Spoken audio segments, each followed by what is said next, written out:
નામ છે doctor Jayesh D Patel.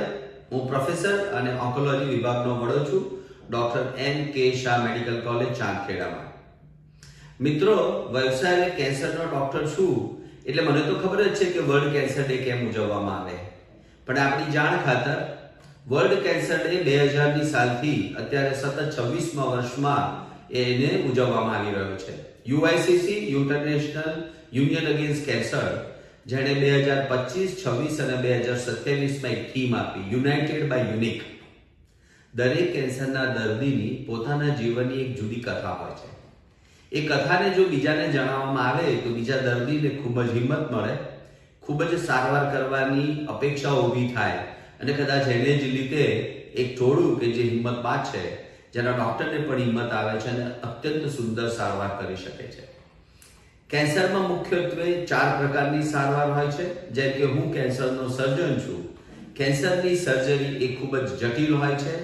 એની માટે સર્જરી ભણ્યા પછી 3 વર્ષનો બીજો એક કોર્સ કરવાથી અમને વિશેષ એક આવડત આવે છે, જેને લીધે અમે કેન્સરના સર્જન કહીએ છીએ. અને કેન્સર સર્જન એ કેન્સરની સારવાર ખૂબ જ આધુનિક પદ્ધતિઓથી કરે છે.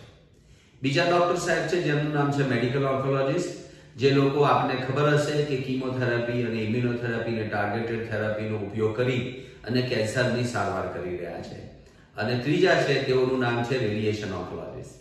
ક્ષ-કિરણોની સારવાર એ ખૂબ જ મહત્વની છે.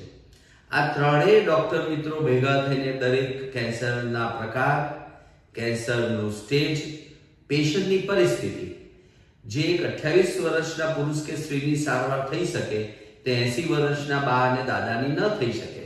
એટલે ડોક્ટરો પોતાનું જ્ઞાન અંદર મૂકી અને ખૂબ જ સાવચેતીથી ઘરડા માણસોની પણ કેન્સરની સારવાર નિશ્ચિત કરે છે. તમને એમ થતું હશે કે આ બધા ડોક્ટરો ભેગા થઈને શું કરતા હશે? તો આ ડોક્ટર એક ટ્યુમર બોર્ડની રચના કરે છે, જ્યાં દરેક દર્દીને ઇન્ડિવિજ્યુઅલાઇઝ કેન્સરની સારવાર સુનિશ્ચિત કરે છે. ફાયદા, ગેરફાયદા, એની સિક્વન્સ કે પહેલા ઓપરેશન કરવું, પહેલા કીમો આપી અથવા પહેલા રેડિયેશન કરવું અથવા બધાનો ઉપયોગ એ સુનિશ્ચિત કાર્યક્રમ પ્રમાણે કરવો કે નહીં, એના નિર્ણય આ ડોક્ટરો કરે છે, જેને અમે અમારી ભાષામાં ટ્યુમર બોર્ડ કહીએ છીએ. અને આ બધા જ ડોક્ટરનો એક જ હેતુ હોય છે કે મારો દર્દી લાંબુ અને સારું જીવે. મિત્રો, અમારી બુકમાં એવું લખ્યું છે, પ્રિવેન્શન ઇઝ ઓલવેઝ બેટર. બીજા એક એપિસોડમાં આપણે વાત કરીશું કે કેન્સરનું પ્રિવેન્શન કઈ રીતે શકે.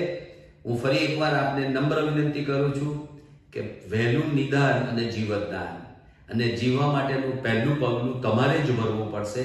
તમારે જ ડોક્ટર જોડે જવું પડશે અને પછી એ ડોક્ટરની જવાબદારી રહેશે કે આપ આપની સારવાર સંપૂર્ણ કરો, લાંબુ દીર્ઘાયુ ભોગવો અને આપણા સમાજ અને આપણા દેશ અને દુનિયાને મદદ કરો. આભાર.